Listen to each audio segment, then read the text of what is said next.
Welcome to another edition of It's Only Pots and Pans. It's the channel where the pots and pans does all the work, and all you have to do is follow directions. Today we're going to be making a rotisserie chicken, something like a Boston Market type of taste. I've been told that it tastes like Boston Market, but I'm going to show you what I do, and you follow the directions and you be the judge. And today's equipment, we're going to use the old-fashioned Ronco Showtime rotisserie. This has been out for years. I don't know if you guys even remember it. They got so many rotisseries now in the Instant Pot, but I still like the Ronco. It still does the job, and it makes the food taste good. So let's get started. Okay, we're going to start off with the whole chicken. And remember, as always, whenever you're dealing with raw poultry, you must wash your hands and all your utensils afterwards. So I made a base that I'm going to inject the chicken with. But first you want to tie it up. And you want to use some kitchen twine. Make sure it's kitchen twine. And this is how I tie it up. I put the chicken and stuff behind me. Okay, that one may be a little too short. Okay, you're going to need about 4 pieces of twine, and you want to make sure that the twine is long enough. And I put it up under the breast, just like that. I go crisscross in the back. I grab the 2 legs, turn it over, and I tie the legs together. I always try to make sure I go around one leg, just like that, so that it'll be tight. And I just tie a little knot on it. That way it keeps the legs together while you're cooking. Okay, then I turn it over. Okay, see the crisscross right here? I tuck my wings up under it because I don't want my wings to hit the burning element and it burns. So I tuck my wings up under it. And this dish can be served with any side dish you want to serve it with.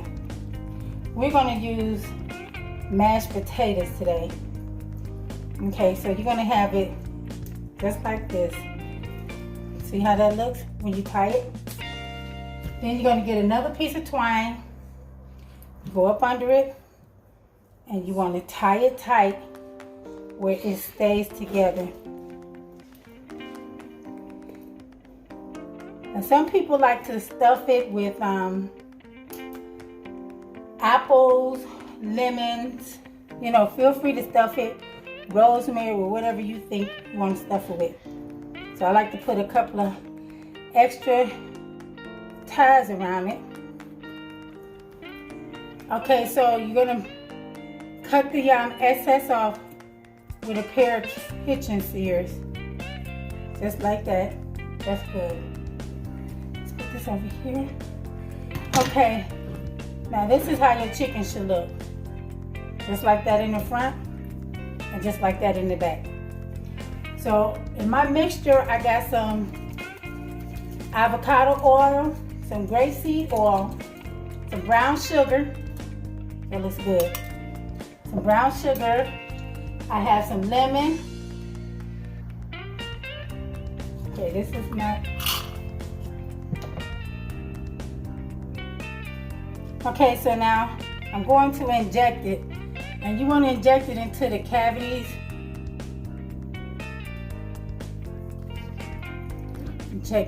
Put a couple of them in the breast. Can you see how I'm doing it?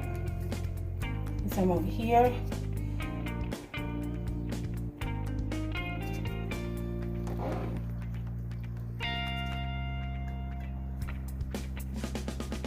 And I want to put some in the thigh.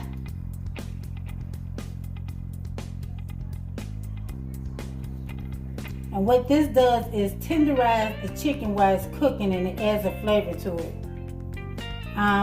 You can feel free to add any kind of flavor you like. Some people like Cajun, so you can get Cajun seasoning. and you put it in, just like that.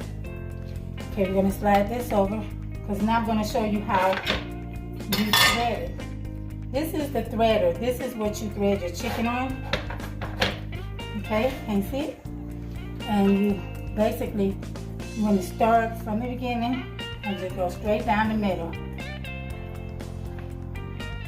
Just like that. You put the top on it.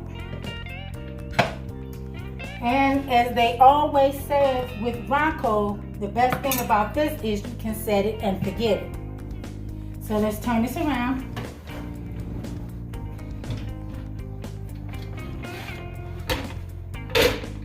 Now this actually sits on a base.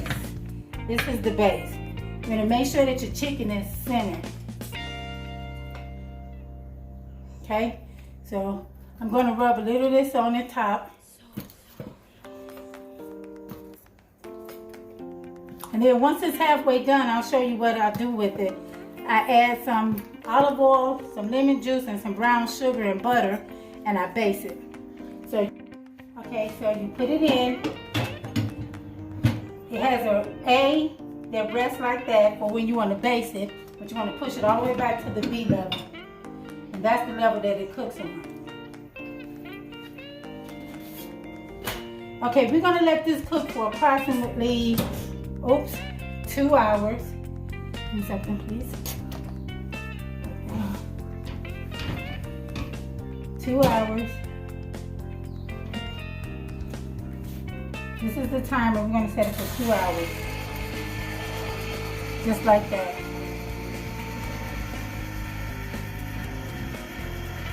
And I'll see you back halfway through in about an hour.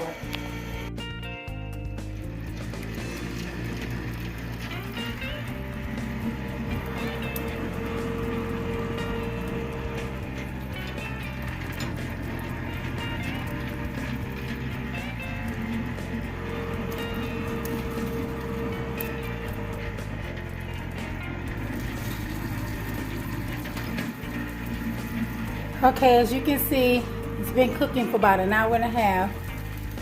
And what I'm doing now is I took some butter, a little oil, some brown sugar, a little Worcestershire sauce.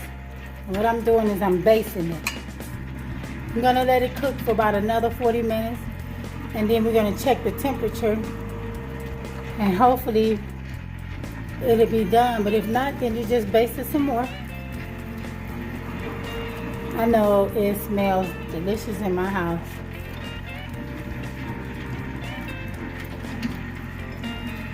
See?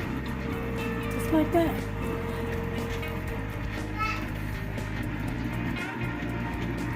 And as the commercials say, you just set it and forget it. See you in a few. Okay, it's been cooking for approximately hour and 45 minutes, so we're going to stop it and we're going to do a thermometer check and see does it read 165. Okay, I'll check in 2 places. So first I'm going to check in the breast.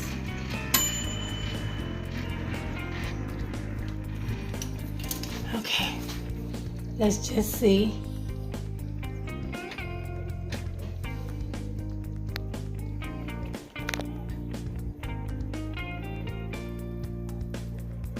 And it should read 165 internally, and that's well done.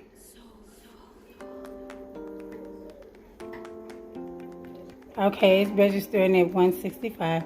So it's done there. Let's check another part.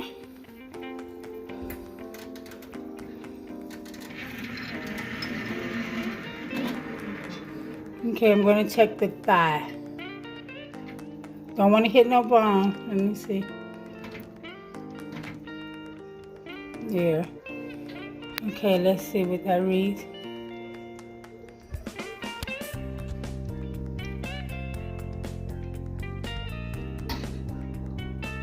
Okay, it's reading 165. So, now with this thing, with this Ronco, the best thing I like about it, I like to let it sear. You can put it on sear with no heat, and that will give it a chance to Oh, that don't look right. Okay, there you go. That'll give it a chance to rest. So we're gonna let it rest. We're gonna keep it turning, but we're gonna not let it have any heat for about 5 minutes, 5 to 10 minutes. And that'll let it rest before we can cut it. Okay, see you there.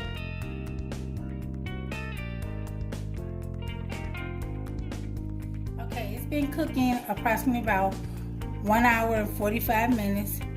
We basted it halfway through, and we checked the thermometer, and it read 165 internal degrees. So this is how you take it out. The Runco comes with some amazing gloves. So you just lift it, and you let it rest on the base. It comes out like that. Now this has already been resting. So, and you lift this up. Be careful not to drop it. Just like that. Look at all those juices. Oh my goodness. Okay. And what we're gonna do, so we're going to cut the twine off. Oh man, this is beautiful. Look at the color. I'm gonna put these right here for right now. And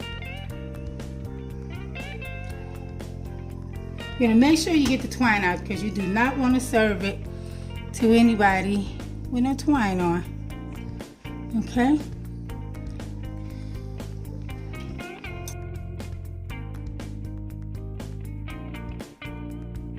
Since it has been resting, I'm going to cut off a piece right here. Oh, I forgot to put the parsley on it.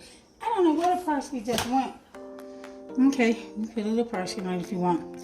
I ain't got time for that. I want to taste it.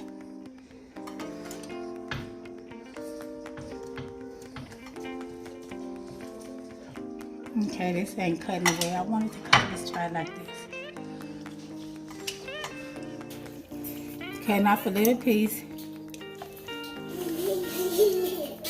Hey, Grandma. Seems like my granddaughter always knows when the food is done. Okay, I want some of that skin.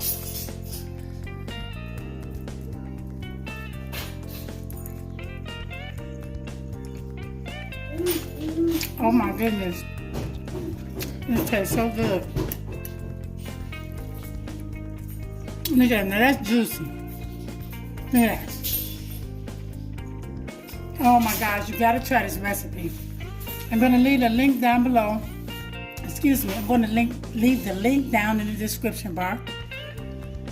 And thank you for tuning in to another episode of Sunny Pots and Pans. And thank you and enjoy.